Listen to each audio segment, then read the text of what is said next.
আজকের বিষয় হলো কি না, জীবন খাদ্য। সেই জীবন খাদ্য কী, সেই পরমেশ্বর পিতা আজকে তার সন্তানের দ্বারা জানাচ্ছে। একটু লোকের যৌনের একটু পাশে 6:46 একটু খুলো।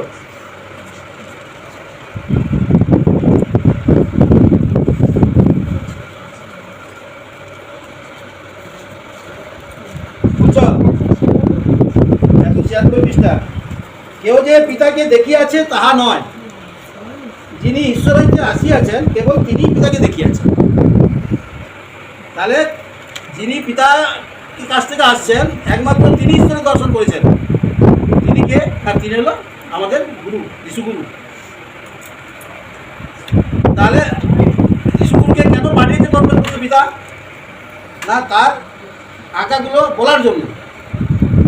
এই বলার জন্য পরমেশ্বর পিতা যিশুকে প্রেরণ করেছে। শুনবে কে?